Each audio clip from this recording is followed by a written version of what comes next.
بسم الله الرحمن الرحيم. إن الحمد لله نصلي ونسلم على رسول الله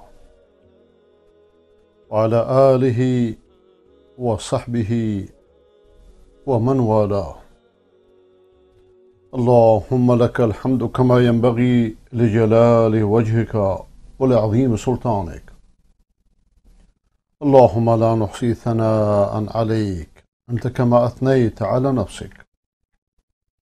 اللهم صل وسلم وأنعم وبارك على سيدنا وحبيبنا ونبينا وشفيعنا وقرة عيننا محمد وعلى أهل بيته الطيبين الطاهرين وعلى أصحابه نجوم الهدى الغر الميامين أمناء دعوته وقادة ألويته ووزراء دولته وأوصياؤه في أمته رضي الله عنهم ورضوا عنه وعلى من اتبعهم بإحسان إلى يوم الدين. اللهم اجعلنا من المتبعين لهم بإحسان يا أكرم الأكرمين. اللهم نور قلوبنا بالعلم وسهل أخلاقنا بالحلم واجعلنا ممن يستمعون القول فیتبعون احسنه. با حمد و سپاس و ستایش بی حد بر خداوند متعال، تنها خالق و تنها مالک، تنها مدیر و تنها مدبر، تنها روزی دهنده و تنها روزی گیرنده، تنها زنده کننده و تنها میراننده. کارها همه فقط در دست توانای اوست و بس و او را هیچ نیازی به شریک و انباس نیست. و برای اینکه مردم گرفتار دجالان و فریبکاران و رمالان و مرجعان و آیت الله ها و آیت الابلیس ها و روحانیت های دروغین متعدد نشوند، خداوند جل جلاله و امن والو پیامبرانی فرستاده صادق، امین، راستگو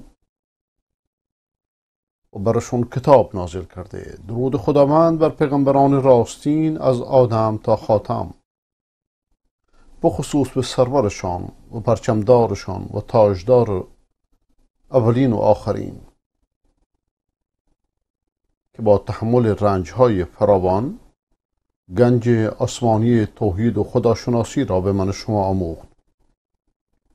درود خداوند بر عطرت طاهره‌اش، بر نسب پاکش، بر همسران پاک دامنش، بر شاگردان با وفایش، بر تربیت شدگانش که به کتابش چنگ زدند، به احکامش عمل کردند، چنان در این راه جان و مال خود را فدا کردند. خداوند از عرش اعلای خود در تأییدشون دهها و صدها آیه نازل نمود و اونها را خیر امت نامید، برعکس رافضیان کوردل که اونها را شر امت می نامند. و از همه مؤمنان خواست اونها را الگوی خود قرار بدهند و دین نبوی را، تعلیماتش را، آموزشهایش را از شاگردانش که اصحابش باشند فرا گیرند.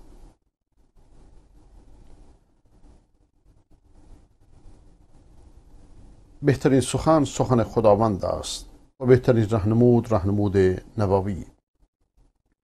در شرح بهترین سخن رسیدیم به آیه شریفه سوم از سوره الحجر. بعد اعوذ بالله من الشیطان الرجیم ذرهم یأکلوا و یتمتعوا و یلههم الامل فسوف یعلمون. واگذار ایشان را، بگذار ایشان، رهاشون تا بخورند و کامرانی کنند و آرزوها مشغولشون کنه که به زودی خواهند دانست. یعنی این حرفا همش درش تهدید نهفته. قبلا در آیه قبل فرموده بود که الف لام را تلك آیات الكتاب و قرآن مبین. قرآن وقتی که برای تنکیر بیاد، تنوین قرآن برای تنکیره و دلالت بر قول اهل علم بر عظمتش داره. بعدش فرموده ربما یود الذین کفروا لو کانوا مسلمین. این جمله ربما یود دلالت بر این میکنه که یه زمانی فرا میرسه که کافران، دین ستیزان، غیر مسلمانان آرزو میکنند که مسلمان میبودند. از رسول اکرم علیه السلام و علی آله و صحبه الکرام روایت شده که وقتی که دوزخیان وارد دوزخ میشن، بسیاریشون از اهل قبله و مسلمانند، از دوزخیان هم. آن وقت کفار و مسلمانان میگن که مگه شما مسلمان نبودید؟ میگن چرا؟ میگن که پس شما اسلام براتون فایده نداشت، با ما وارد آتش شدید. برای ما گناهانی هست که ما به خاطر اون گناهان وارد گرفتار شدیم. اونجاست خداوند میفرماد که هر کس از مسلمان بعد از مدت ها، البته قرنها خدا داند، هر کس مسلمانه، هر که لا اله الا الله گو بوده، شرک نورزیده، علی رو شریک نکرده، دیگران رو شریک نکرده، از دوزخ خارج بشه. اون وقت کافران میگن که یا لیتنا کنا مسلمین، کاش که ما مسلمان می بودیم. جمله و یلهم الامل، آرزو اونها رو مشغول میکنه، دلالت بر این داره که آرزوهای دنیوی باعث هلاکت انسان میشه. میشن که رسول اکرم علیه السلام فرمودند که یحرم ابن آدم و یشب فیه اثنتان الحرص و طول الامل. انسان پیر میشه لیکن دو صفت درش جمع میشه، یکیش حرص، یکیش آرزو. علی رضی الله تعالی عنه فرموده که ان اخوف ما اتخوف علیکم اثنان اتباع الهوى و طول الامل. بیشترین چیزی که بر تو میترسم دو چیزه، یکی هواپرستی، دیگری به آرزوها چسبیدن. برای هواپرستی انسان از حق باز میداره، به آرزوها چنگ زدن انسان از آخرت باز میداره. ذرهم، رهاشون کن. این تهدیده. شما گاهی به فرزندت مثلا میگی که هر چی دلت میخواد انجام بده. یعنی چی؟ یعنی شما میخوایی هر چی دلش میخواد انجام بده؟ نه، شما داری تهدیدش میکنی. ای محمد رهاشون کن، بذار بخورن، بذار بنوشن، دنبال بهترین غذاها برن، در روزخانی ها بشینن، سینه زنی کنن، زنجیر زنی کنن، نمیدونم بدعت هایی که میتراشن، یا خودشون رو مشغول دنیا کنن. اونها فکر میکنند کار خوب میکنن، فکر میکنند که رستگارند، فکر میکنند که تابع اهل بیتند، فکر میکنند که مذهب برتر دارند. ذرهم یأکلوا یتمتعوا، رهاشون کن، بخورند و کامران بشن، با زنهاشون، با دخترهاشون، با بچه هاشون، با آنچه که برشون حلاله، با آنچه که برشون حرامه، با شهوتهای پستشون، با انحرافاتشون، با ظلمشون، با ولایت تراشیشون، با قبر پرستیشون.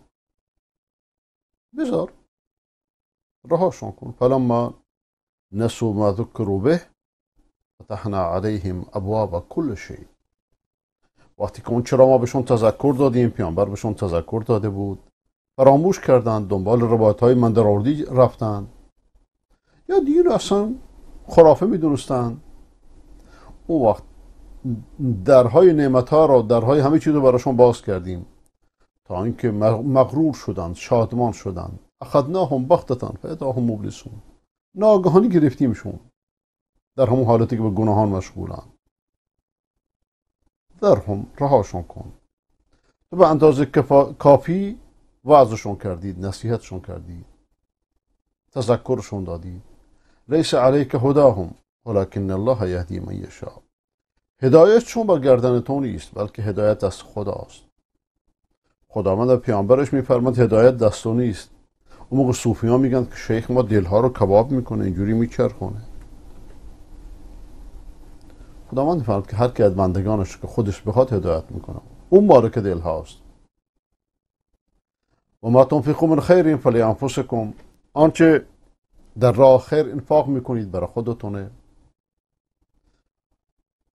و ما تنفقون الا ابتغاء وجه الله. و انفاقتون در راه خداست. و آنچه در راه خیر مصرف میکنید به شما داده میشه. و انتم لا تظلمون. هیچ مورد ظلم قرار نمیگیرید. باز خداوند پیامبرش میفرماید لیس علیک هداهم ولکن الله یهدی من یشاء. انک لا تهدی من احببت ولکن الله یهدی من یشاء. تو هر کسی رو که دوست داشت باشی نمیتونه هدایت کنید، بلکه هدایت دست خداونده. و هو عالم بالمهتدین. او به هدایت شدگان آگاه تره. در سوره قصص آیه 56. ان الینا ایابهم. بازگشتم سوی ماه، نه به سوی امام.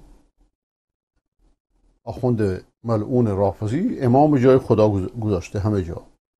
ثم این علینا حسابهم. سپس حسابشون با ماه. در سوره غاشیه آیه 25-26. ذرنی و من خلقت وحیدا. بگذار اینی که من خودم خلقش کردم و جعلوا له مالا ممدودا.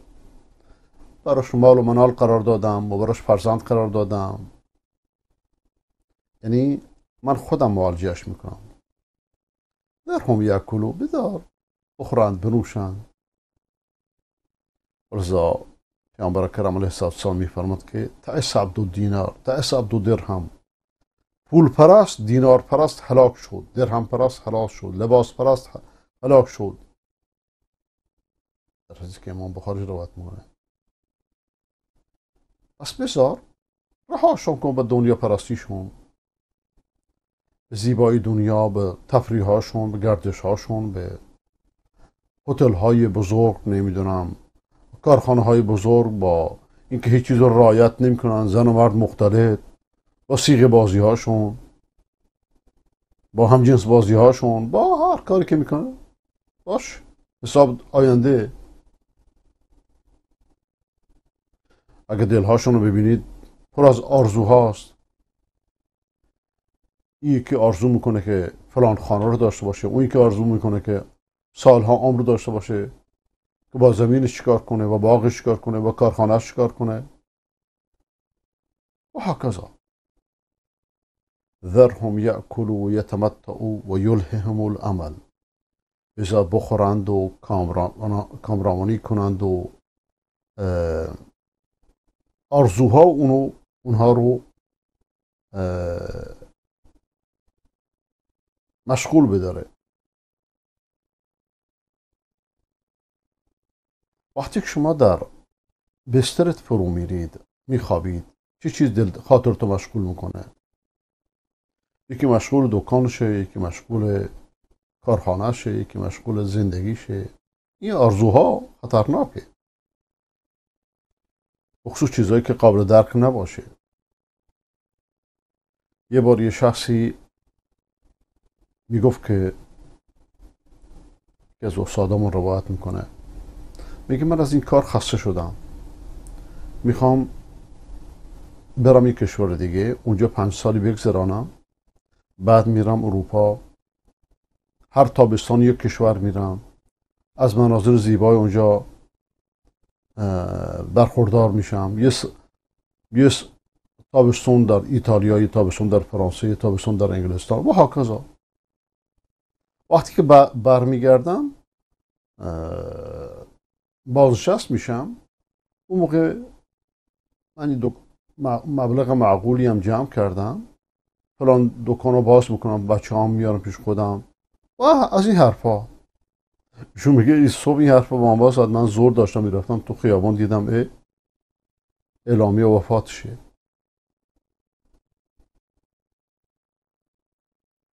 و یلههم الامر فسوف یعلمون. آرزوها انسان رو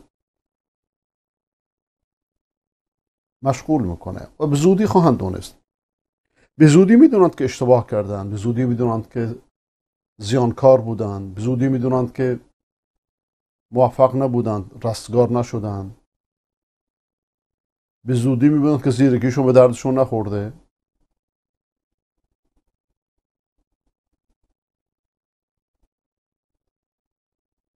شما اگر زندگی ثروتمندان رو بدونید، اونایی که در راه خدا نیستن، از یک جزیره به یک جزیره، از یک کشور به یک کشور، شبهای سرخ و سیاه، و اون موقع با کمترین مؤمن مقایسش کنید، اون وقت خواهید دید که زیرک کیه. برای که کسانی که برای دنیا هستن با مرگ همه کارشون کاش که تمام میشد و بعد از مرگ جهنم در انتظارشونه. اما مؤمن نه. مؤمن راستی بهشت در انتظارشه. ولذا زیرک اونه که خدا را، هستی رو، خالق هستی رو، هدف از هستی رو قبل از اینکه فرصت از دست بره بشناسه، در وقت مناسب بشناسه. وقتی که فرشتگان میان قبض روح میکنن، قاصدان خداوند، انسان اون موقع همه چیزو میدونه، لیکن کار از کار گذشته، چه فایده؟ لقد كنت في غفلة من هذا فكشفنا عنك غطاءك فبصرك اليوم حديد. از این در غفلت بودی. پیامبر اکرم میفرماید که مردم خوابند، وقتی میمیرن بیدار میشن. از این لحظه در غفلت بودی. الان ما پرده از چشمت برداشتیم، الان چشمات قویه.